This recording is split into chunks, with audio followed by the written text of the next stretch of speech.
હાલ ભેરું ગામડે ફિલ્મ વિશે જેટલી થઈ શકે એટલી વાત કરજો, પણ એની પહેલાં તમારા ભેરુઓ વિશે કહો.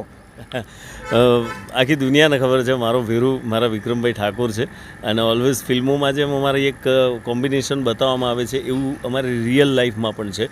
એ મને બહુ જ સાચવે છે, બહુ પ્રેમ કરે છે વિક્રમભાઈ મને. હું પણ એમને ખૂબ જ પ્રેમ કરું છું. ઓલવેઝ મારા સુખ દુઃખમાં એમણે મને સાથ સહકાર આપ્યો છે.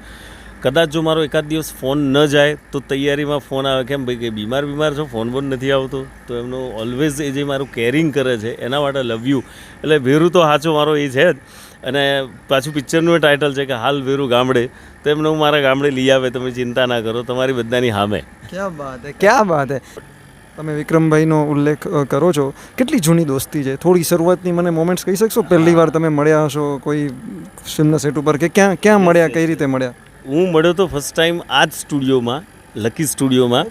અને એમની ફિલ્મનું મુહૂર્ત પછી કંઈક શૂટિંગ ચાલતું હતું. પિક્ચરનું નામ છે એકવાર પીયુને મળવા આવજે, એમની ફર્સ્ટ ફિલ્મ. હા, અને એ વખતના વિક્રમભાઈને મળેલો અને આજના વિક્રમભાઈમાં રતિભારનો ફરક નથી, સ્વભાવમાં કે નથી કોઈ અભિમાન નહીં માણસને. એ જેવા મને પહેલાં મળ્યા હતા ને એવા આજે એઝ ઇટ ઇઝ હું એમને જોઉં છું. અને દોસ્તી ક્રમશઃ વધી છે, વધી એટલે એક કહેવાય ને કે લાગણીઓ વધી ગઈ અમારી એકબીજા પ્રત્યેની. કારણ કે એ કેરિંગ એટલું કરે ને માણસનું, નાના માણસનું. એમના સાથે એમનો પર્સનલ બોય છે દિનેશ, પણ એ દિનેશને કોઈ દિવસ બોય તરીકે એમણે નથી જોયો, સગ્ગા ભાઈથી પણ વધારે રાખે છે. આજે એમના ઘરમાં એનું સ્થાન છે. એ છોકરો એટલે કદાચ એ છોકરો ના હોય ને તો વિક્રમભાઈ મોઢે કહે કે ના યાર એ દીનો કહી ગયો, મારો દીનો બોલાવે. એટલે પહેલેથી પ્રેમાળ વ્યક્તિ છે.